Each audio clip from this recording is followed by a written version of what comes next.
ความเคารพนี่ที่พระสงฆ์สามเณรเฮาควรที่ศึกษาควรที่เอาไปปฏิบัติตัวนี้เอิ้นว่าคารวะ6อย่างนี่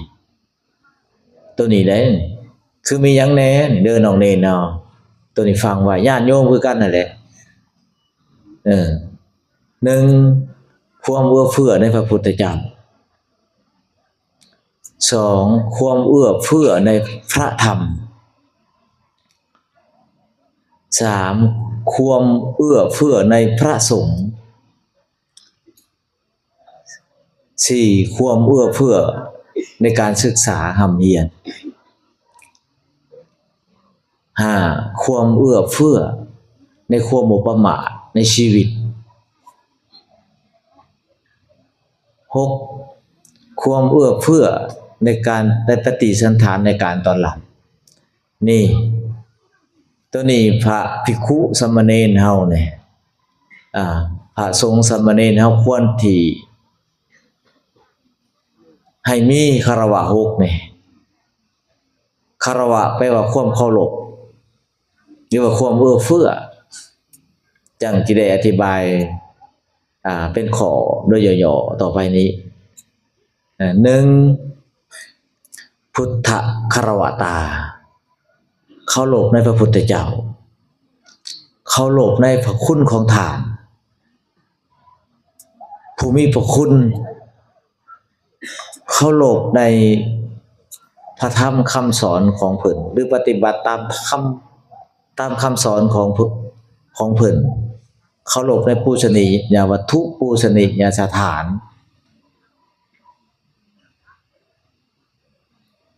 อย่างนี้เป็นต้นนี่ตัวนี้นี่เคารพในพระคุณของพระนี่เนาะคือเฮานี่เคารพอยู่แล้วในคำสอนของเพิ่นนี่นะในคำสอนของพระพุทธเจ้าแม้แต่พระศาสดาองค์สมเด็จพระสัมมาสัมพุทธเจ้าเพิ่นยังเคารพเพิ่นฮู้เองเพิ่นได้ตรัสรู้เองเพิ่นค้นพบเองเพิ่นแม้แต่เพิ่นสาวกเพิ่นแสดงธรรมนี่นะเพิ่นก็ยังเคารพได้ตัวเนี้ยส่วนหลายบ้านเฮาตัวเนี้ยอยากอ่อนหลายในการฟังธรรมนี่เฮายังถือเบาหากเมืองสวรรค์ชื่อสิบ่เป็นดอกแท้บ้านนอกพุ่นแหละตาบาตามาอยู่เวลาฟังเทศน์นี่เว้ากันญาติปากันชำแม่ค้าในตลาดบัดเวลาสูตรมงคลนี่เงียบจิ๊ดเลยมีไผติงได้จะว่าญาติปากันตลาดไม่ออกจากปิดต้นนั่นแหละโอ้มักขนาดเวลาฟังเทศน์นี่ปิดต้นนี่ภูมิใจบ่ได้ฟังได้อันเทศน์นะแนวสิเกิดมันสิเกิดปัญญาเกิดนี่นะเกิดกุญญาเกิดกุศลในเฮานี่คือความฉลาดความเข้าใจนะไม่ออกก็ญาติกันปิดต้นแหละก็เจ้าก็เนาะก็เจ้าก็แบ่งปันพูดก็คือป้านั่นแหละนะแล้วก็ไปเขตเป็นองค์กันนะอันนี้ประเพณีบ้านนอกของนาเฮาก็บ่ว่าเนาะแต่ว่าใดๆก็ตามเนี่ยเสิเป็นพูดก็อย่าสิเป็นทงก็ตามเฮ็ดเป็นการเทศน์ก็อย่าเวลาฟังเทศน์ให้เคารพให้ฟังตัวนี้เพื่อเอาชีวิตถูกวิทย์ยากถูกโศกโรคภัยก็เฮาฟังแล้วไปปฏิบัติได้มันจังวิทย์ได้อันนี้ตัวนี้เนี่ยก็สำคัญได้ไม่ออกเลยตัวนี้มันถือเบาอยู่นี่เห็นบ่อาตมายกขึ้นได้1เนาะตัวนี้ตัวคำปฏิบัติตามคำสอนของเพิ่นเนี่ยนี่บ้านเฮานี่ยังก็แล้วแต่เด้อไม่ออกให้สำนึกความเป็นชาติความเป็นลาวแต่พุทธศาสนานี่ถ้าบ่มีบรรพบุรุษพ่อแม่ครูบาอาจารย์บ่สืบมาฮอดเฮาบ่ถึงเฮาดอกนี่ไม่ออกบ่ให้ตื่นไม่ออกระวังตัวนี้ก็ตื่นอย่าให้เป็นกระต่ายตื่นหมากตูมได้นี่เด้อนี่เฮาโลดอาตมาก็จะว่าได้เนาะสิเว้าเสียมันก็ถือมันฮอดจุดนี้เลยเว้าน้อยหนึ่งเพราะเป็นข้อศึกษาเอาไปคิดอาตมาเว้านี่บ่แม่นว่าเว้าด้วยความเมตตาปรารถนาดีต่อพระพุทธศาสนาปรารถนาดีต่อประเทศชาติบ้านเมืองปรารถนาดีต่อพ่อแม่ครูบาอาจารย์ทุกสิ่งทุกอย่างเลยย้อนว่าฮักประเทศชาติบ้านเมืองฮักพระพุทธศาสนาจึงมาอยู่ได้ถึงจุดนี้แล้วความยากความลำบากความอุปสรรคครบเลยที่เฮาพบที่เฮาพ้อนะ30 ปีเลย จะเดินในสายนี่ฮะได้คำว่าห่มผ้ากสาวพัดใน30 ปีเลยปี1995อาตมาบวชพศ2538ปีเกิด1975พศ2518ปียอดธาตุพนมล่มธาตุพนมกลปีปลดปล่อยประเทศชาติบ้านเมืองอาตมาเกิดก็อยู่มาในอยู่นี่ก็50 ปีหรือว่า50 ปีได้ไหมออกเลยบ่ได้น้อยได้ที่มันเสียไป50แล้วที่มันยังหน่อยที่มันยังเหลือจักสิยังส่ำใด จักสิยังส่ำใดแต่ว่าก็ทำหน้าที่ให้ดีที่สุดกับเวลาที่มันเหลืออยู่ให้มันคุ้มค่ากับเฮาว่าสิทำให้ดีที่สุดของเฮาเลยให้มันคุ้มค่ากับเวลาที่เหลืออยู่มีหน่อยเต็มที่สำหรับเฮาคิดจังซี่แม่นบ่ คิดจังซี่เพราะว่าตามอาตมานี่เนาะคันว่าตามหลักมานี่นะแต่เพิ่นเว้าไว้นี่นะไผก็อย่าว่าอาตมา72 ปีสิตายนะเป็นยังอีก22นี่ก็มันยังนะ22 ปีมันบ่ได้เฮิงเด้22 ปีนะยังอีก22 ปีตายแต่ว่า60นี่65นี่อาตมาก็เสียมาแล้วเบิดได้กำปั่นลงศอกลงศพ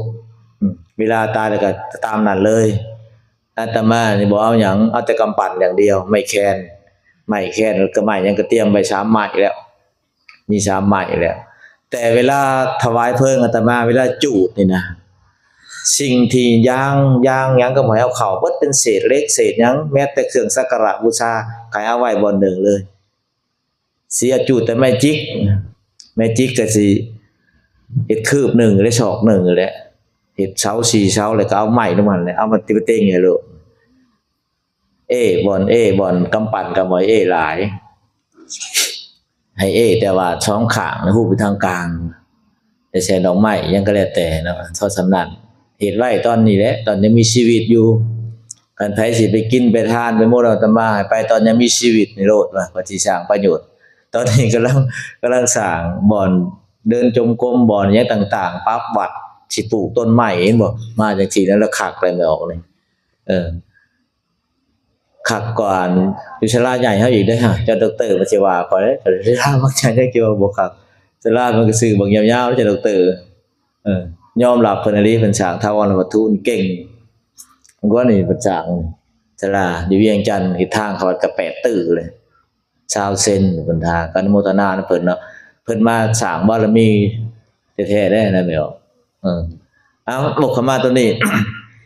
ตัวนี้เลยแม่ออกเฮาชีวิตของเฮานะมันยังเหลือน้อยอันนี้อาตมาจะบอกเข้ามาว่าบ่ให้ไม่ออกให้ว่าครูบาอาจารย์เพิ่นบวชนี่นะเพิ่นก็สืบทอดศาสนาสืบทอดคำสอนพระพุทธเจ้าเอาเพิ่นเทศน์เพิ่นแสดงธรรมก็เอาตามความรู้ความสามารถสติปัญญาของเพิ่นเปรียบเหมือนอาตมานี่เป็นผู้หว่านเขาตอนนี้หว่านลงไปแล้วหว่านลงดินนี่นะมิตรใดมันเกิดได้มันก็เกิดมิตรใดบ่เกิดก็เน่าทิ่มไปการแสดงธรรมคือกันให้แม่เอาเลือกเอาที่มันเป็นประโยชน์แต่นำประพฤติปฏิบัติอย่างไหนมันเป็นประโยชน์แก่เกื้อกูลเป็นประโยชน์แก่ตนเองแก่คนอื่นแก่ศาสนาการนำไปปฏิบัติคือเปรียบเหมือนหว่านข้าวได้แต่มานี่ก็ได้นะเปรียบเหมือนกันหว่านข้าวคือกันอันนี้อาตมาจังว่าส่วนหลายไม่ออกนี่ก็ไปว่าบ่ให้ว่าไม่ออกอันนี้นะเฮาต้องเบิ่งว่านี่สิไม่ออกเฮาอยากกระเดื่องเลยอยากสั่นคลอนเลยตอนนี้สั่นคลอนบ่ได้นี่แหละคือขึ้นบ้านนี่นะขึ้นไปบางศรัทธาเพิ่นพร้อมไว้นะพระสงฆ์ขึ้นไปเพิ่นล้างตีนล้างหยังเสร็จตีนเสร็จหยังให้สินะบัดกลุ่มหนึ่งบัดบ่มีการเสร็จตีนหยังต่างๆนี่มีออกเฮาต้องบ่ต้นอาตมาสิบ่ขยายความเพราะว่านี่นะตีนเปื้อนนี่นะขึ้นอาสงฆ์นี่ก็บ่ได้เหยียบอาสนะขึ้นอาสงฆ์แม้แต่เข้าห้องน้ำนี่ยังคู่เฮานี่ถือเกิบก็ยังเข้าบ่ได้แล้วอันนั้นเรื่องวินัยของเพิ่นน่ะนะแต่มันเพิ่นย่างไปเปื้อนแล้วมาเสร็จมาล้างให้เพิ่นมันก็ดีนะแต่ความพร้อมของไผมันน่ะนะแม่อย่าไปปรุงแต่งขึ้นเฮาอย่าไปปรุงแต่งขึ้นด้วยเฮาเองอ่ะนะ เออหมายความว่าปรุงแต่งเนี่ยอันนี้เพิ่นปฏิบัติดีปฏิบัติชอบได้เพิ่นเข่งในธรรมวินัยเป็นคนเสียสละสูงอย่างซั่นจังซี่เฮาปรุงแต่งให้เพิ่นได้อันบางเทื่อเด้ซะเพิ่นบ่ได้คือเฮาเว้าเด้ซะหลายคนน่ะได้เว้ามาแล้วบ่ได้คือเพิ่นเว้าไผเป็นทุกข์บัดนี้แต่เพิ่นเองเลยเป็นทุกข์เห็นบ่อันนี้ก็นี่คือกันแล้วมันเป็นปัจจตังปฏิบัติธรรมรู้โดยเฉพาะตนอันนึงอันนี้เขาฝากไว้แม่นเฮาให้เขาหลบในสงฆ์ยังจักหน่อยก็ไปในตัวสงฆ์ก่อนตัวนี้คือกันและคำสอนนี่นะของพระพุทธเจ้านี่เนาะ ผู้ใดปฏิบัติผู้ใดศึกษาผู้ใดปฏิบัติหมายความว่าเป็นปัจจัตตังหูโดยเฉพาะตนผู้ใดปฏิบัติตามธรรมตามคำสอนของเพิ่นคือผู้นั้นได้เจริญได้แม้สิเว้าเอาได้แม้สิแต่งก็คือแปลงคือสงปะน้อยบ่แม่นได้ต้องประพฤติปฏิบัติได้ต้องได้ประพฤติปฏิบัติลงมือเฮ็ดลงมือทำเอาดีสำเร็จด้วยในใจเฮานี่ได้น่ะมโนบุพังขมาธัมมามโนเศรษฐามโนมยามนัสสาเจปสันเนนะภาสติวากโรติวาตโตนางสุขามันวิติชายาวะอนุปาญินีนี่หมายความว่าธรรมทั้งหลายมีใจเป็นหัวหน้ามีใจเป็นใหญ่สำเร็จแล้วด้วยใจถ้าบุคคลใดด้วยใจอันสะอาดและบริสุทธิ์แล้วเว้าอยู่ก็ดีเฮ็ดอยู่ก็ดีด้วยใจอันบริสุทธิ์อันสะอาดอันผ่องใสนี้ความสุขย่อมติดตามเขาไปเหมือนเงาตามตัวเขาไปสันนั่นได้มันต้องอยู่ที่เฮาพี่ใดเฮาสิไปสู่อันหนทางอันประเสริฐสูงสุดทางพุทธศาสนามันต้องสะอาดกายสะอาดวาจาสะอาดใจจึงไปสู่สูงสุดเป้าหมายนั้นได้สูงสุดทางเจริญความเจริญของมนุษย์เฮายิ่งๆก็คือพระนิพพานคือทางพุทธศาสนาเฮาเพราะนั่นแหละนี่คือเข้าหลบตามคำสอนบาดนี้ก็มาคุณพระพุทธเจ้านี่หาเปรียบหยังบ่ได้ก็ถือว่าสุดยอดเป็นศาสดาเอกของโลกเป็นครูบ่มีไผสิเท่าเพิ่นในการสอนนี่ที่พุทธเจ้าของเฮานี่สุดยอดเลยไม่ใช่ว่าคุณของเพิ่นนี่นะถึงคุณของเพิ่นมีอยู่3อย่าง1พระปัญญาที่คุณบ่แม่น1พระบริสุทธิ์ที่คุณความบริสุทธิ์ของพระพุทธเจ้าบริสุทธิ์ผ่องแผ้วจากกิเลสทั้งมวลบ่มีหยังในบนทินปานใดบริสุทธิ์สะอาดอหลีเห็นมหาสมโพธิพระอาจจะมีผ้าแดงผ้าเหลืองผ้าขาวเฉพาะไม่ออกทาง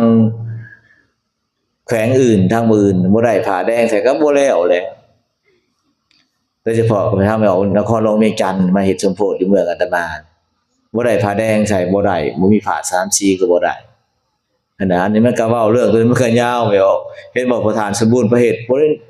ได้ห่อบ่ได้หยังมันน่ะแต่ก็ไม่ออกบางคนก็บ่สบายใจบ่คักแลเพราะว่าบ่ห่อ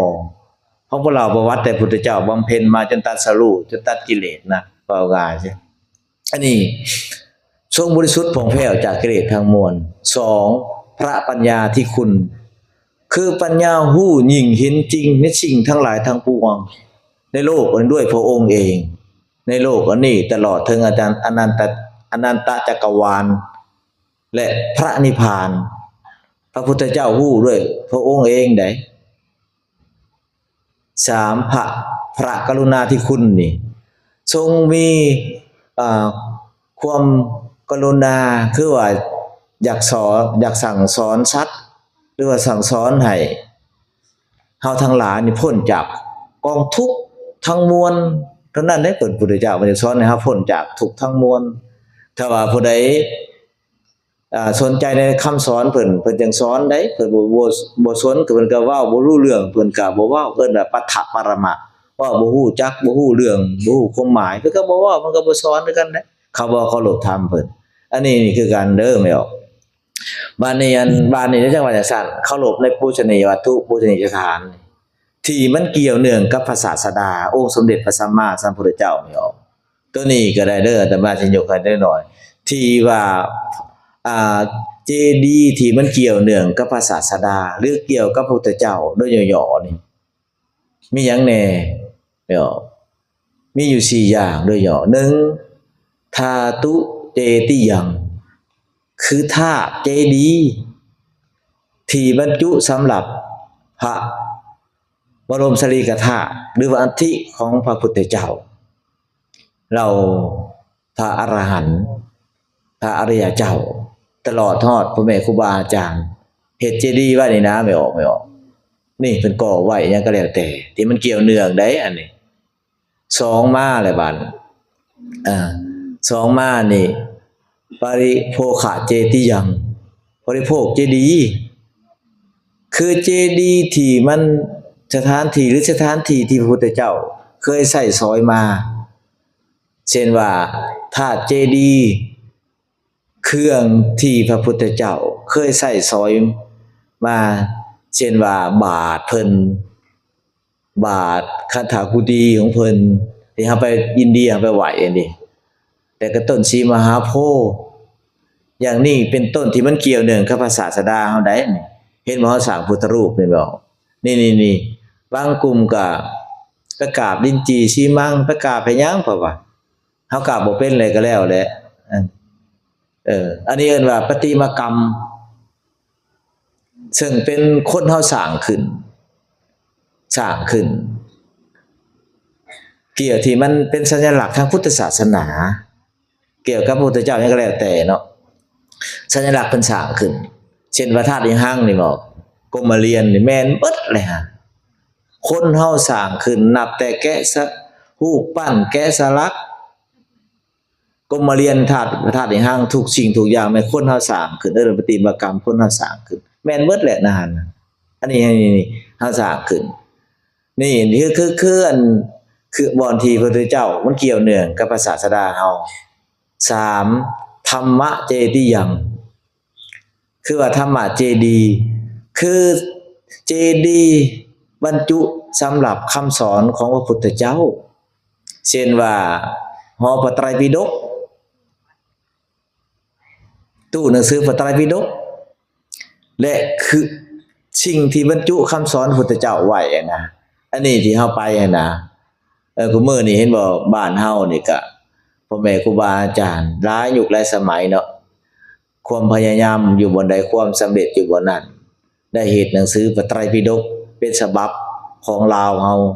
ออกมาแล้วฉบับบาลีฉบับภาษาลาวในจำนวนพิมพ์ข้างทำอิฐนี่ตามเพิ่นว่าประกาศได้50ตื้อแม่น50ตื้อพิมพ์แขวงสวรรณเขตเฮาก็ได้หลายเติบได้เพิ่นแพร่กันอย่างต่างๆนะอันนี้ถือว่าก็เป็นประวัติศาสตร์ของพ่อแม่ครูบาอาจารย์ของคณะสงฆ์ลาวเฮาร่วมกันเฮ็ดร่วมกันทำโดยเฉพาะก็พวกมหาเพิ่นไปเรียนมาเอาความรู้เอาความที่ได้ศึกษาพระธรรมคำสอน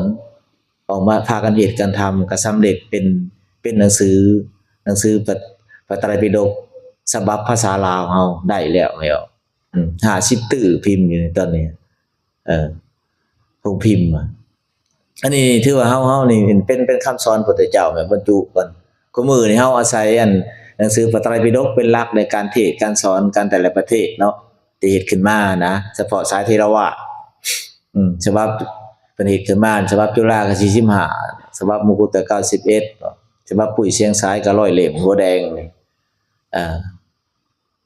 ฉบับสยามรัฐก็45คือกันเนาะแล้วก็ฉบับโตเฮ็ดออกมาตัวนี้ฉบับพุทธวจนะนี่33เล่มเพิ่นตัดออก12เล่มเนาะแต่ไปอ่านเบิ่งบ่คนเบิ่งอันนี้และฉบับตัวหนึ่งเล่มเดียวจบฉบับภาษาชนถ้าไผบ่เคยอ่านหนังสือพระไตรปิฎกอ่านไปแล้วมันสิสุดเลยฉบับประชาชนอ่านไปแล้วมันก็จบไปบอกในเล่มนั้นฉบับนั้นหน้านั้นมันสิบอกแต่ไปเบิ่งคืนตัวนั้นอีกได้อันนี้ฉบับประชาชนในเล่มเดียวจบเลยจำนี้แหละนี่จำประมาณนั้นนี่แหละจบอ่านใน45เล่มย่อลงมาเล่มเดียวสำนี้ประมาณนี้แหละหรือว่าใดๆบ่เกินนี่แหละอ่านจบเลยแต่เฮาบ่เข้าใจเด้ไปต้องไปบอกอยู่เล่มนั้นข้อนั้นถ้าจะสิเข้าใจอันนี้ถือว่าให้ไปศึกษาเอาแม่นให้ไปอ่านไปศึกษาเบิ่งนี่แหละมันสิเป็นประโยชน์แก่เฮาแก่พุทธศาสนาเอามาช่วยกันบ่แม่นไปศึกษาไปอ่านแล้วอย่ามาโจมตีกันนะคืออาตมาว่าเลยไปศึกษา หาความถูกต้องทางพระพุทธศาสนาแล้วเอามาสอนเอามาเทศน์ซอยกันตัวนี้แม่นบ่ก็ว่าจังซั่นน่ะซั่นอันนี้คือคำสอนพระพุทธเจ้าปฏิบัติตามธรรมตามคำสอนของเพิ่นอีกอันหนึงอีกบาดนี้ตัวนี้อันแม่นก็หลายคนแหละโทรหาอาตมาเนาะก็สิชี้แจงในที่นี้เสียเพื่อเฮาความเข้าใจกันเช่นว่าพวกบ่แท้คิวนี่นะแม่นในบ้านเฮาก็เริ่มแม้แล้วก็เลยเว้ากันแล้วบ่แท้คิวอาตมานี่เสนอแล้วนะศูนย์กลางก็เสนอสัญญาณมันบานปลายฉันเพื่อคืออาตมาว่าย่านจักหน่อยไม่ออกสิเข้าใจผิดว่าจักหน่อยพวกบ่แท้คิวปฏิบัติเข่งปฏิบัติดีปฏิบัติชอบถูกต้องพวกแท้คิวนี่บ่ปฏิบัติดีย้อนย่านเป็นพุทธประเพณีเป็นหยังก็ว่าไปมันเริ่มไปได้อันนี้ไม่ออกเข้าใจเริ่มไม่ออกแท้คิวก็บ่ผิดบ่แท้ก็บ่ผิดนั่นน่ะแต่เฮาอย่าลืมได้ว่าในมติสงฆ์ลาวเฮานี่ในทั่วประเทศลาวเฮานี่มติสงฆ์ส่วนใหญ่กำหนดเอาว่าพระสงฆ์ลาวเฮาต้องแท้คิ้วนี่แม่ย่าตัวนี้ได้เจ้าอย่าไปหลงได้นะจักหน่อยไม่ออกหลงกันได้จังได๋วัดป่าเข่งวัดบ้านบ่เข่งวัดป่ากรรมฐานวัดบ้านบ่แม่นกรรมฐานตายอีกอันนี้ก็ได้จังได๋อย่าคุยวัดบ้านบ่ได้ชันเข้าซ้ำอันนี้เด้อันนี้เด้แต่บัดตายมากก็ยังคู่วัดบ้านสิได้ฮอดก่อนสุดกุศลาก่อน เพิ่นสิฮอดวัดป่าอาตมาเว้าอยู่บ้านอาตมาได้เห็นบ่อาตมาจังว่าบ่อาตมาอยู่มันมี2วัด2ศาสนาคริสต์กับพุทธอยู่ลงคุณว่าอาตมาไปอยู่อาตมาเอารวมกันได้ไม่ออกแต่กี้มันก็เกิดกกเกิดเหล่ามาอาตมาบ่แม่นว่าคนใจยากบ่แม่นว่าคนใจคนเดียวอาตมาเฮ็ดถูกต้องคำว่าถูกต้องแล้วเจ้าบ่ศรัทธาก็อย่าบ่หยังก็ตามแต่ว่าตัวใดข่อยเว้าได้ข่อยก็เว้าตัวใดข่อยเว้าบ่ได้ข่อยก็รอจังหวะคือนักมวยนี่แหละแยกเบิ่งซะก่อนถ้าต้อมขมูมื้อใดแล้วมื้อใดคนออกได้เช็ดเลยมื้อนั้นคนออกลงในนั้นได้แต่อาตมาได้ได้บ่เฮ็ดให้มันถูกใจเฮ็ดถูกต้องอาตมามารวมกันในวัดดงคุณวัดบาทกับวัดป่ามุ่นบ่อนเดียวสันเข่าบ่อนเดียวบิณฑบาต3สายตัดออกเลยสายหนึ่งมันมีหลายวัดเพิ่นตั้งวัดใหม่ก็เลยให้วัดนั้นเอา2สายบาทสายต้นหนึ่งประมาณ3กิโลนี่แหละบินนะออกไปพุ่นนี่ได้ไม่ออกจากใจอาตมาอันใดอาตมาอยู่วิลามันเบิดเป็นปัญหาแหละมันกกมันเหล่าขึ้นคนเจ้าคนข่อยแหละบาทวัดบ้านบาทวัดป่าบาทสวรรค์บาทบ้านบาทสวรรค์บาทป่าพาเข้าวัดบ้านพาเข้าวัดป่าอาตมาสัตตหะมาแต่เวียงเวลามหาโอฬารเราซิกเลยประโยค6เอาบ่อยู่อาตมาบ่มีประโยคใดอาตมาศึกษาพอรักษาได้รักษาได้จบนักธรรมตรีไปเรียนอยู่จังหวัดอันนครพนมวัดประกางทุ่งเรียนอยู่หั่นหลายปีแล้วไปเรียนนั่นเท่านั้นแหละผมพูดเท่านั้นผมพูดทางอื่นแหละแต่ว่าเอาความสามารถประสบการณ์ที่อาตมามีอยู่เลยมาอาตมาก็มาเลยเตมูชาเตมาเสียดยาพ่อน่ะบ่ยอมจับสิกลางภาษาเอาทรงมาอาตมาสิกลางภาษาโยกปึ๊ดอาตมาเฮ็ดพ่อก็ปั้นทางไปทางไผทางมันคนเจ้าใช้คนข่อยในใส่ยาพ่อน่ะบ่ยอมแม่นคันเราว่าเรายอมมันข้างนอกนี่ผิดเลยยอมเลยเตมูชาเตมาเสียดยอมเลยอาตมาเอาไว้เราบ่ยอมจนมาติจนตกลงในสงฆ์เลยบ่ได้ว่ะฟ้าบนจิ้นขึ้นดาบเลยว่ามันต้องประหารอย่างเดียวว่ะอาตมาก็งับลงเลยว่าเสร็จเรียบร้อยมื้อเช้ามาแล้วก็ไปอาลาดเด้แต่นี้มันเรื่องบ่ดีมันหลายแนวเนาะอันนี้แต่อาตมาจะเฮ็ดปานนั้นได้จังอยู่ได้บ่แม่นว่าสิเอาคนเจ้าคนข่อยอาตมาเห็นมันถูกต้องคือว่ามันนี่แหละเอาบอกเขาเป็นตะเหาะเป็นข้อศึกษาเพื่อจะได้แก้ไขปัญหานี่มีเบิดในโลกเฮาสิแก้จังได๋สิเอาที่ใดเท่านั้นเอาอันนี้คือพุทธคารวตาเคารพในพระพุทธเจ้าเคารพได้นี่บัดนี้ตัวที่4เนาะฮอดแต่ธรรมเจดีย์อุเทศิกาเจดีย์นี่นะคือเจดีย์ที่เฮาสร้างมุ่งหวังต่อพระพุทธเจ้าเช่นว่าพุทธรูปนี่ห้อยพระบาท สร้างขึ้นเพื่อเตือนสติเฮาให้ระลึกถึงพระพุทธเจ้าได้แม่ออกเฮากราบนี่เฮากราบเฮามีกรอบของเฮาอยู่ได้ชาวพุทธนี่เขาออกจากกรอบน่ะถือว่ามันเป็นไปคนละเรื่องเลยกรอบของชาวพุทธเขาเป็นหยังกรอบเป็นไว้คือพระรัตนตรัยเป็นที่พึ่งอันสูงสุดเป็นที่พึ่งอันเกษมถ้าบุคคลใดนี่นะไปไหวนี่ไหวอารามลุกขะเจดีย์ต้นศรีมหาโพธิ์ว่าเป็นที่พึ่งเป็นสรณะนั่นมันบ่แม่นที่พึ่งอันสูงสุดนั่นมันบ่แม่นที่พึ่งมันเกษมผู้ใดเชื่อจังซั่นแหละยังบ่พ้นทุกข์ได้นอกจากเฮามาพี่บ่นพระถือไผถือพระพุทธพระธรรมพระสงฆ์มักมีองค์8ปฏิบัติตามหลักของพระศาสดาประตรัสไว้ผู้นั้นแหละจะสามารถพ้นทุกข์ได้ได้พี่ได้ต้องมาตัวพี่ได้เพราะฉะนั้นแล้วเฮากราบในบ้านเฮานี่เนาะพระพุทธรูปมีบ่มีก็บ่เป็นหยังแม่ออกแต่ว่าเฮาระลึกถึงพระพุทธเจ้ามีก็อย่าบ่มีก็อย่าแต่ว่าคนเฮาอยากสร้างขึ้นบ่มีผู้มีศรัทธาพระพุทธรูปน้อยพระรูปใหญ่หยังก็แล้วแต่ถือว่ามีส่วนร่วมสร้างไว้ในมีส่วนร่วมในสร้างไว้เป็นสัญลักษณ์ทางพุทธศาสนาไว้นะถ้าเฮาอย่าไปทำลายได้แม่นบ่อันนี้ก็มีเด้นี่คนเฮาอยากพังพุทธรูปไว้ทิ่มปุ่นตอนน่ะก็ได้สมมุติอาตมาไปเว้าทันอาจารย์คำพุทธคันเราเฮ็ดเราฟังเบิดเนาะนี่โอ้เราก็ถูกฟังทั้งดิบทั้งเป็นคือกันบ่ชาติใดก็ชาติหนึ่งพระพุทธเจ้าเพิ่นบ่ได้สอนทำลายวัตถุใดแม่นบ่เฮามองเป็นศิลปะซิอันเนี้ยมองเป็นศิลปะบรรพบุรุษเฮาเฮ็ดมานี่เพิ่นสอนทำลายกิเลสพี่ทำลายกิเลสทำลายความโลภความโกรธความหลงของเฮาพี่ทำลายการยึดมั่นถือมั่นในสิ่งทั้งหลายทั้งปวงสอนให้ลดให้ละให้ปล่อยให้วางเฮ็ดได้เพื่อสิปล่อยสิวางสิลดสิละได้มันบ่แม่นง่ายเด้ก็แจ้งซั่นเด้เอาข้อที่1เด้อพุทธคารวตาให้เขาก็ดกแมวเขาต้องเข้าใจจังหน่อยแมวสิหลงเข้าใจผิดมันอยากเริ่มไม่ได้อยากสั่นคอนน่ะได้แมวเฮามันเริ่มติงกันนะใครมันเสือก็มันหนวดมันติงเลยแมวมันเห็นเลยเหยื่อเสือมันหนวดติงเห็นงัวน้อยเลยมันติงเลยแมวเฮาก็ติงเลยนี่ฮะมีแต่อาตมาแล้วว่าว่าปกไปโลดว่าไปเพิ่นมาถือคือเด้ก็เจ้าว่าสิคิดได้กับอาตมาก็แล้วแต่นะแต่เอาด้วยความปรารถนาดีต่อกันเนี่ยได้เป็นประโยชน์เกื้อกูลสร้างพรมีร่วมกันทำประโยชน์ให้แก่บ้านแก่เมืองแก่ศาสนาแหละให้ช่วยกันเลือกเบิดกิเลสอีกส่วนหนึ่งผู้ใดเทศผู้ใดสอนผู้ใดบอกให้เพิ่นลดเพิ่นละเพิ่นปล่อยเพิ่นวางแล้วเบิดกิเลสคือความพ้นทุกข์ได้แห่งดีแห่งสาธุนะแห่งสาธุอาตมาก็อยากเบิดคือกันแหละให้เบิดโลดมันถูกแมวเว้ยมันอยากสิเบิดจักยามได้มันสิเบิดมันถูกสร้างนำบัดก็พอแห้งแล้วเดี๋ยวนี้เอ้ามันสิเดึกเนาะว่าสิเว้าน้อยๆมันบ่ได้เว้าหลายละบาด2ธรรมะคารวตาเข้าโลกในธรรมของพระพุทธเจ้า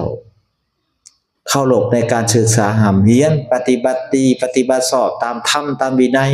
ของพระศาสดาองค์สมเด็จพระสัมมาสัมพุทธเจ้าและเข้าโลกในมรรคผลพระนิพพานนี่แหละนี่ไม่ออกเอาตราบใดที่เฮายังปฏิบัติตามธรรมตามวินัยตามคำสอนของพระศาสดาพระตถาคตนี่เฮาพระนิพพานยังบ่ว่างพระอรหันต์ยังบ่ว่างจากโลกนี้ดอกแต่ให้มีศรัทธาได้เฮ็ดไปอีหลีแล้วบ่เห็นได้คือเพิ่นว่าบ่เห็นได้คือเพิ่นว่า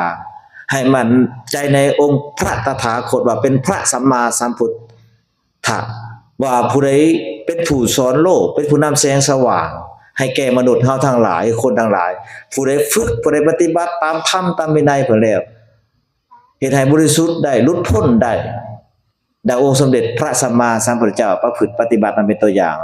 นี่ได้เอาจังซี่ได้ไม่ออกได้ตายเป็นตายยังเป็นยังเอาชีวิตเดิมพันเด้การปฏิบัติปฏิบัติไปแล้วบัดโอ้ยว่าบ่เห็นได้ไปซังนะเจ็บขาเจ็บแข้งเห็นบ่ไม่ออกเมืองพารานน่ะแล้วซื้อทำแล้วมาปฏิบัติธรรมแล้วถือทำย้อนทำญาณเราแหละทำย้อนเราแหละไม่ออกได้แล้วมาปฏิบัติแหละแล้วมันผิดธรรมแล้วนะแล้วมันผิดธรรมบ่ผิดล่ะเราซื้อจังไห้เราปะไว้เบิดบาดให้นึกไปถึงแบบพระรัตนตรัยเข้ามาอยู่มาสู่ปฏิบัติให้เอาปัจจุบัน อดีตหมายเล่ากับหมายเล่านั่นอนาคตยังบ่ถึงหมายเล่าถึงให้เอาปัจจุบันให้นอบจิตนอบใจให้ตั้งมั่นต่อพระรัตนตรัยเห็นบ่ไม่ออกบ้านเฮาอะคนเฮาเนาะบ่อนบ้านอาตมาอยู่รุ่นคุณนี่เว้าเสียดอกแต่กี้นี่ไผเป็นปอบไปอยู่รุ่นคุณคนแต่กี้นะเออหัวหน้าคิดก็เป็นหมู่กับอาตมามีหยังก็เว้ากันเว้าโดยกงเลยนะ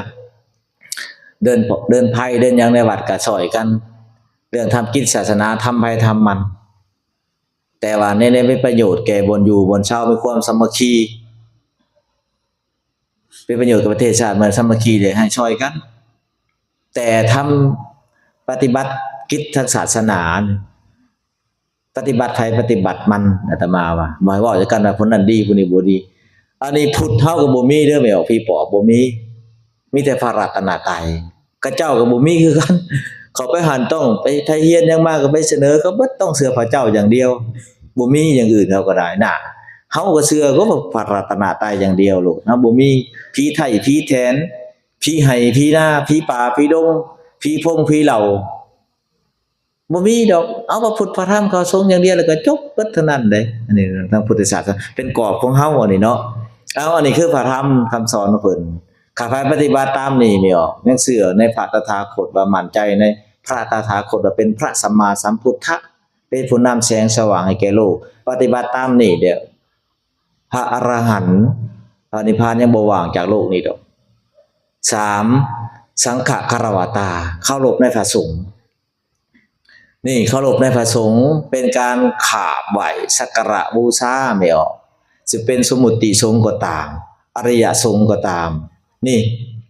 สมมุติสงฆ์นี่คือพระพุทธชนเฮาบวชคุมื้อนี่สมมุติตัวท่านนั้นชื่อว่านาคาอธิบาลเฮาบวชนะแต่สิใช้ฉายาก็แล้วแต่นาโคสมมุติตัวท่านนี่ชื่อจังซั่นจังซี่ก็ว่าไปนี่ไม่ออกเฮาทำบุญเฮาอย่าไปคิดหลายว่าเพิ่นบวชถูกต้องตามธรรมตามวินัยแล้วนะซึมผ้าสาฟาดแล้วถูกต้องแล้วเฮาทำบุญอยากได้บุญหลายก็ให้มันครบสงฆ์เฮามอบไปในสงฆ์ทานไปในสงฆ์นี่คือสงฆ์หมู่ใหญ่นี่ทานเลยนี่เฮาสิไปมองว่าโอ้ยผู้นั้นบ่บริสุทธิ์ผู้นี้บ่บริสุทธิ์ผู้นี้บริสุทธิ์เฮาสิฮู้ได้จังได๋แต่เฮายังบ่จักว่าใจเฮามันเป็นใดๆนะนี่ได้ไม่ออกเอ้ยพอเอ้ยเฮาว่าทานในสงฆ์หรือนอกมาในสงฆ์เลยก็แล้วคือไม่ออกอาม่านี่แหละนี่มาเขตในทานพรสุขนี่ให้ไม่ออกน้อมจิตน้อมใจไปในสงฆ์แล้วแต่สงฆ์จัดการแล้วแต่สงฆ์จะแจกจ่ายถวายปัจจัย4ยังก็แล้วแต่น้อมไปในสงฆ์ไม่ออกทานในองค์1น่ะบุคคล2เป็นคณะ3เป็นหมู่คณะ4องค์ขึ้นไปเป็นสงฆ์อันนี้เป็นทานหมู่ใหญ่ได้นี่สามเณรน้อยๆนี่ว่าเขาปฏิบัติดีปฏิบัติชอบทานยังบ่ได้ง่ายได้แม่ออกเอ้ยจะว่าเพิ่นได้น้อยๆอันน่ะผู้นี้แหละนี่สิสืบทอดพระศาสนาเป็นหน่อเป็นแหนงของพระแหละอันนี้แหละน้อยๆนะมันก็ดื้อแน่แล้วแต่ก็ตีกันแต่ก็หยอกกันก็มวยจ้อนตูดใส่กันแต่ว่าอาตมาก็ยังตีกันเรื่อยนิดหน่อยนึงโอ้ยอาตมาอยากไปทานพระสุขยังบ่เว้าเน้นอาตมาสิหลายหยัง10กว่าเน้นนึงมื้อนั้นมันสิอาบน้ำจัวเซนกับจัวโซกุนเนาะคือเกาหลีนี่หมดเนาะใกล้ออกมาแล้วก็จ้อนเตี้ยวนี่แหละมันก็ภาษาเด็กน้อยแหละย่างมาเลยก็เอิกตำเอิกนี่นะตับใส่กันหมอเซนน่ะว่าตอกแม่มันว่าชื่อตอกก็ชื่อกุนนะหมอนี่ว่าชื่อจ้อยตอกจ้อยเหมือนกันเลยนะมันเอาไปเอามาแล้วว่าเอาเอิกตำเอิกบัดทูไปทูมาหมอเซนสวนขึ้นบ่ถึกอันนี้บ่ถึกใส่เอิกนี่แหละตั้มหมอโซกุนนี่เกาหลีมันนักหน่อยเนาะมันสวนไปถ้าคือเก่งดังทั้งปากเลือดออกมามันไหลออกมาเนาะคนบ่เลือดดังออกเนี่ยไหลออกเต็มเบิดบาดนี้ไหเลือดไหลแล้วก็อาตมากับป้าอย่างนั้นแหละถ่ายแต่คลิปไว้จงไปแม่เราเบิ่งตายเลยแม่เพิ่นตายแล้วว่าลูกเจ้านี่ออกเบิดแล้วตับไตใส่พุงนี่ว่ามาเอาเด้อนี่ว่าหายโอ้ยหายกันเลือดมันก็ปู้หมอกแบบว่าจะไปห้องหมออะไรมันก็เช้า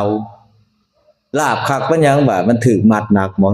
มันเดี๋ยวมันตีกันแบบเด้อนี่เบิ่งซอยเพิ่นแล้วเอ้ยอันนี้ฮะทั้งเทื่อมันยังเด็กน้อยอยู่เด้ซะ มันยังเป็นยังความเป็นยังมัน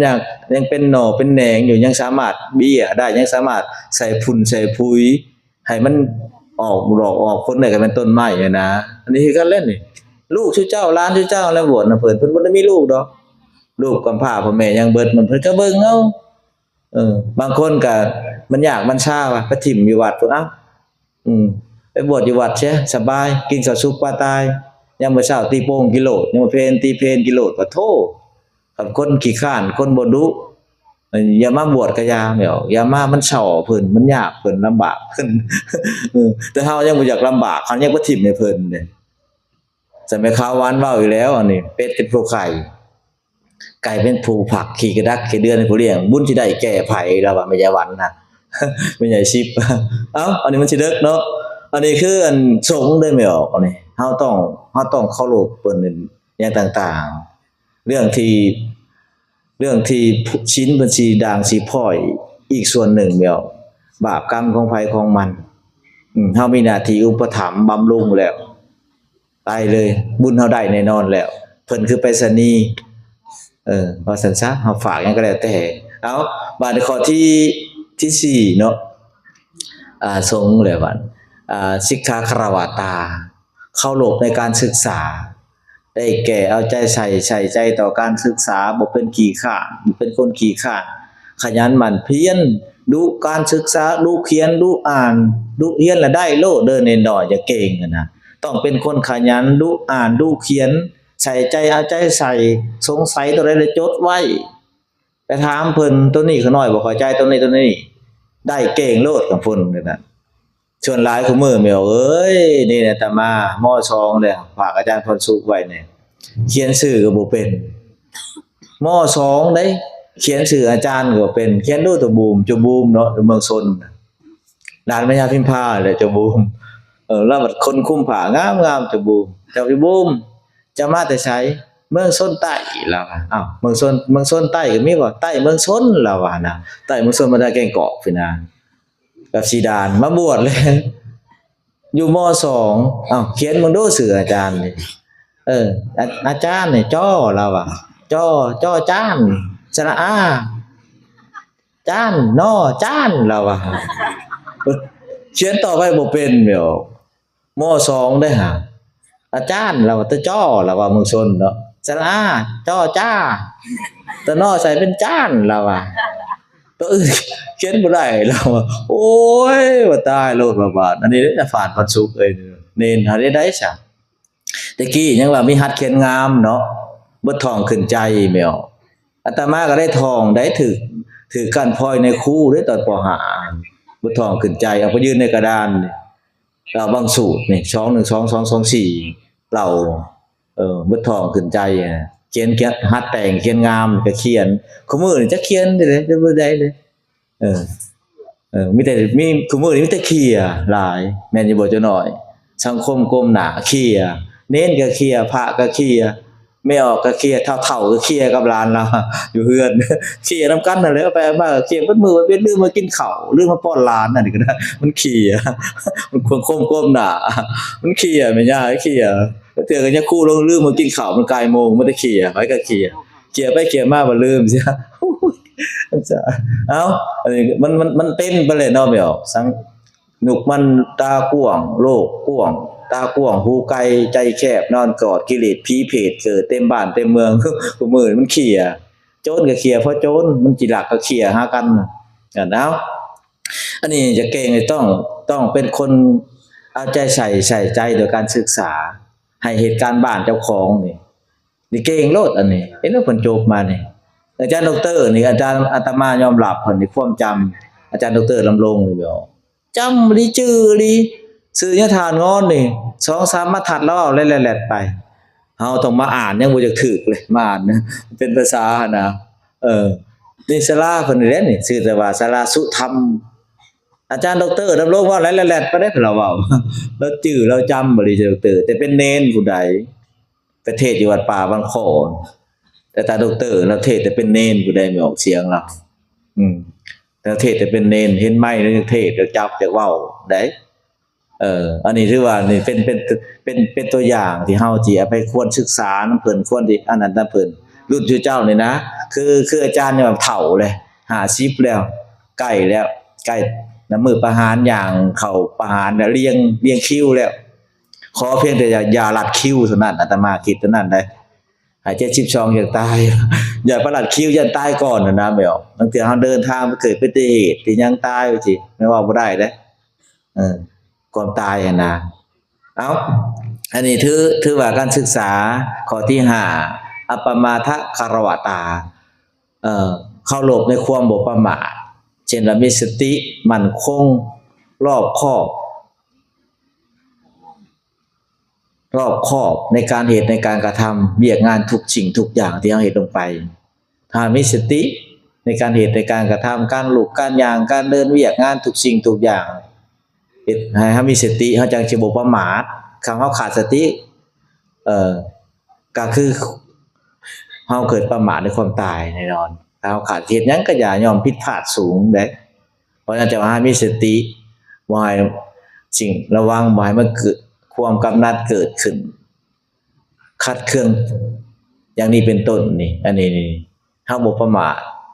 เฮาเฮ็ดหยังเฮาบ่ประมาทก็คือเฮาเฮ็ดหยังก็ตามถ้าเฮาประมาทหรือกับความตายถ้าบ่ประมาทคือคนบ่ตายบ่ประมาทนี่คือมาสิแล้วบ่ประมาทได้นี่ประมาทในชีวิตบ่ประมาทในการรู้ชีวิตบ่ประมาทในการสร้างคุณงามความดีบ่ประมาทในการใช้ทรัพย์สินแรงต่างๆเฮามาสละมาเลยได้นี่หลุดพ้นขั้นหนึ่งแล้วหลุดพ้นจากบ้านจากเรือนจากที่อยู่อาศัยที่นุ่มที่นวลงามๆหลุดพ้นมาชื่อว่าสนะใจเจ้าของขั้นหนึ่งแล้วชื่อว่าสนะกิเลสเจ้าของสนะใจเจ้าของขั้นหนึ่งแล้วมาฮอดจุดนี้นะบั้นปลายชีวิตเลยเฮามานั่งนำกันแม่เอ้ยมันมีหยังหลายดอกสมเฮาบั้นปลายชีวิตแล้วยืนใกล้ฝั่งนั่งใกล้ห้วยแล้วมาสร้างชีวิตเฮาเนี่ยมันกำไรขึ้นด้วยสร้างกรรมใหม่แก้ไขกรรมเก่าเฮาอยู่บั้นปลายชีวิตยืนใกล้ฝั่งนั่งใกล้ห้วยจักมื้อใดสิม่วยไปอันนี้เด้เอาข้อสุดท้ายบัดข้อที่6ปฏิสันทานาคารวตาคือปฏิสันทานในการต้อนรับเช่นว่าการต้อนรับปราศัยนับแต่แล้วพวกนี้ผู้มาหาเฮาติดต่อทางวัตถุสิ่งของหยังก็แล้วแต่และก็ธรรมะของพุทธเจ้าสงเคราะห์ได้ก็สงเคราะห์ให้เพิ่นนี่นะญาติโยมไม่ออกเขาสงเคราะห์ได้สงเคราะห์ให้เพิ่นตัวนี้ก็ระวังได้ไม่ออกเลยทำมาแจกของดีก็มาขายของดีไม่ออกเฮานี่โอ้ก็สมควรอยู่ได้บ้านเฮานี่ก็เป็นผู้เชื่อง่ายเป็นผู้ง่ายไปทางใดก็เอิ้นว่ามุคุณตื่นข่าวนักหน่วงบ้านเฮานั่นนี่ไม่ออกให้มีสติไผมันเด้อให้มีสติไผมันได้อันนี้นักหน่วงได้อันตรายอยู่ตัวนี้ก็ได้หากแล้วแต่ญาติโยมดอกคันไปแล้วมันสบายใจจิตใจมันบ่ยากบ่เกิดวิปฏิสารนำหลังไปแล้วมันจิตใจมันสบายความโลภความโกรธมันลดมันเบาบางมันก็ไปคำไปแล้วไม่ออกเกิดวิปฏิสารเดือดร้อนใจพลัง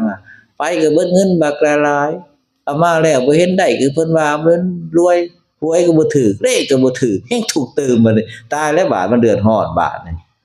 เบิดไปได้เห็นบ่ว่าเวชสุวรรณก็2-5 ล้านพอเอาไปบ่หนึ่งก็2.5 ล้านมันบ่ได้น้อยเด้อันนี้ได้บ่อันนี้ไม่เอาไปคิดเด้อวัตถุมงคลตื่นข่าวเอาไปนี่แหละนี่ของดีนั่นแหละมาเฮ็ดได้สิได้อันนี้ตัวนี้แหละนี่คือคารวะ6อย่างนี่แม่ที่เฮาที่ควรมีควรเฮ็ดควรทำถ้าพุทธศาสนาเฮาถ้าขาดความเคารพซึ่งกันและกันขาดการได้ยินได้ฟังขาดการศึกษาเรื่องพุทธศาสนาเฮายอมข่อยเขในการเชื่อถืออย่างแน่นอนอย่างข่อยเขลังเลการเชื่อตัวนั้นแม่นตัวนี้บ่แม่นอย่างแน่นอนที่อาตมาเว้ามาก็สมควรแก่เวลาเนาะเว้าด้วยความเมตตาปรารถนาดีเด้ออันนี้เพื่ออยากให้เฮานี่ในกลุ่มพุทธบริษัทของเฮานี่ให้มีความสามัคคีกันไม่ออกช่วยสามัคคีกันปึกแผ่นแน่นหนาอุปถัมภ์ถือว่าเฮาก็มีส่วนหนึ่งในการอุปถัมภ์บำรุงพระพุทธศาสนาช่วยครูบาอาจารย์ที่เฮาจะเฮ็ดได้ตามแห่งทรัพย์แห่งศรัทธาของเฮา เฮาเฮ็ดตัวใดได้ก็เฮ็ดไปตัวนั้นบ่แม่นว่ามาวัดแต่เฮ็ดได้แก่เงินแก่คำได้ขอให้ได้ขอให้มาด้วยศรัทธามาด้วยใจบ่หวังสิ่งตอบแทนจากจุดใดจุดหนึ่งที่เฮ็ดนั่นอันนั้นแหละคือเฮาเป็นผู้หนึ่งแหละในการเฮ็ดในการกระทำของเฮาให้จังซั่นเขาหวังปานใดหวังสิ่งตอบแทนน่ะบ่ได้แล้วอันนั้นอยากเช่นว่าอยากสิ่งตอบแทนจากเพิ่นบอกเพิ่นความฝันเบิ่งหยังก็แล้วแต่เนาะอันนี้บ่ให้หวังจังซั่นเฮาไปวัดหันนะเด้อไปวัดจิตวัดใจวัดพฤติกรรมของเฮานี่แหละเฮาไปหันนะก็ได้จังซั่นเอาสมควรแก่เวลาเพราะฉะนั้นแล้วอาตมาภาพได้เว้ามาด้วยความเมตตาปรารถนาดีทุกสิ่งทุกอย่างเพื่อให้ญาติโยมเฮานี่ไปขอศึกษาไปปฏิบัติร่วมกันเพื่อทำประโยชน์ร่วมกันเพื่อทำประโยชน์ให้แก่คณะสงฆ์ทำประโยชน์ให้แก่ศาสนาทำประโยชน์ให้แก่บ้านแก่เมืองนี่ได้เป็นประโยชน์แก่บ้านแก่เมืองเป็นประโยชน์แก่ศาสนาเกื้อกูลกันแล้วให้ญาติโยมช่วยกันเฮ็ดช่วยกันทำช่วยกันอุปถัมภ์มันจังสิเจริญได้ช่วยกันมั่งช่วยกันเพช่วยกันทำลายเลยก็มีแต่จุดเสื่อมไปที่เสื่อมก็อยู่ในชุมเฮาที่เจริญก็อยู่ในชุมเฮาเพราะนั้นให้ไปคิดอันนี้ฝากไว้เพราะนั้นแหละอ้างอิงบุญใดกุศลใดที่อาตมาภาพพร้อมด้วยคณะสงฆ์ตลอดถึงอุบาสกอุบาสิกาผู้ฝักใฝ่ประพฤติปฏิบัติธรรมทั้งหลายที่ได้ประพฤติปฏิบัติมาตั้งแต่อดีตชาติจนถึงปัจจุบันชาติจงมาหลอมรวมเป็นตบะเป็นเดชะเพื่ออำนวยหนุนส่งแก่พวกท่านทั้งหลายจงมีแต่ความสุขความเจริญหายทุกข์หายโศกหายโรคหายภัย ปรารถนาสิ่งใดไปทั้งที่สอบประกอบไปทำแล้วขอให้พวกท่านเหล่านั้นจงสำเร็จในที่สถานในการทุกเมื่อขอให้พวกท่านทั้งหลายได้มีโอกาสเข้ามาประพฤติปฏิบัติธรรมเพื่อให้รู้แจ้งเห็นจริงในหลักพระธรรมคำสอนขององค์สมเด็จพระสัมมาสัมพุทธเจ้าสิ่งใดบ่แจ้งกายพวกท่านนั้นแจ้งสิ่งใดบ่ฮู้กายพวกท่านนั้นฮู้ตราบต่อเท่าถึงความพ้นทุกข์คือพระนิพพานจงทุกท่านทุกคนทุกตนด้วยเถิดสาธุสาธุสาธุนะโมทามิ